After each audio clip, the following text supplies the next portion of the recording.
Povestea Vrăjitorul din Oz, scrisă de Frank Baum, urmărește aventura curajoasei Dorothy, care locuiește în Kansas alături de mătușa M, unchiul Henry și iubitul ei cățel, Toto. O tornadă masivă îi transportă pe Dorothy și pe Toto departe de căminul lor, către o lume fascinantă și străină numită Oz. La sosirea în Oz, locuința ei cade neintenționat peste o vrăjitoare malefică, omorând-o, și astfel Dorothy devine o eroină pentru munchkinii, băștinașii acelei zone.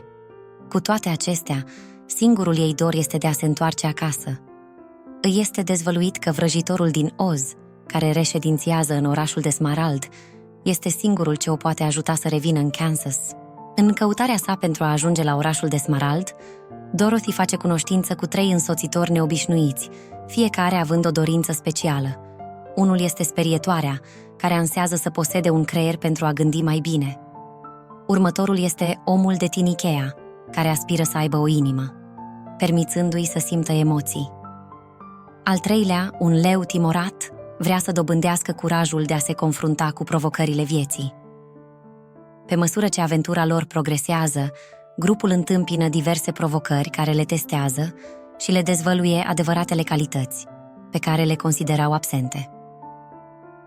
Sperietoarea își demonstrează capacitatea de a rezolva probleme. Omul de Tinichea descoperă forța iubirii, iar leul își manifestă curajul în momente cruciale. Când ajung în sfârșit la orașul de Smarald, vrăjitorul le cere să îndeplinească o ultimă sarcină, să învingă vrăjitoarea rea a vestului. Această misiune se dovedește a fi plină de pericole, dar și de lecții valoroase pentru grupul nostru de prieteni. Cu inteligența sperietorii, inima omului de Tinichea și curajul leului, ei reușesc să depășească toate obstacolele și să îndeplinească cererea vrăjitorului. După ce înving vrăjitoarea rea a vestului, ei se întorc triumfători la orașul de Smarald. Aici sunt surprinși să descopere că vrăjitorul din Oz este de fapt un om obișnuit din Nebraska, care a ajuns în Oz printr-un accident, fără nicio putere magică reală.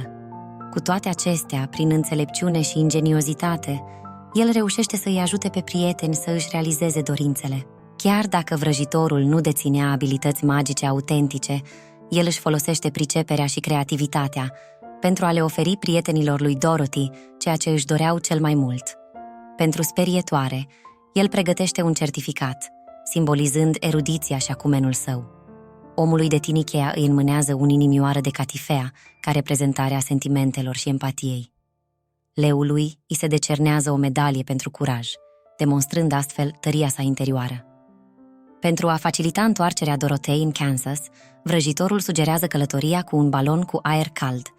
Însă, în momentul decolării, Toto scapă din balon, determinând-o pe Dorothy să alerge după el și pierzând astfel șansa de a pleca cu vrăjitorul. Acest episod îi revelează Dorotei că încă nu a găsit metoda prin care să se întoarcă la familia ei. Rămasă în Oz după ce a pierdut ocazia de a pleca cu balonul, Dorothy începe să caute alte modalități de a se întoarce acasă.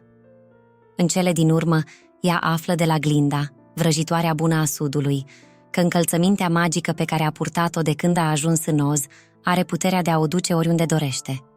Glinda îi explică cum să folosească puterea încălțămintei magice, iar Dorothy își exprimă dorința de a se întoarce în Kansas, la mătușa M și unchiul Henry.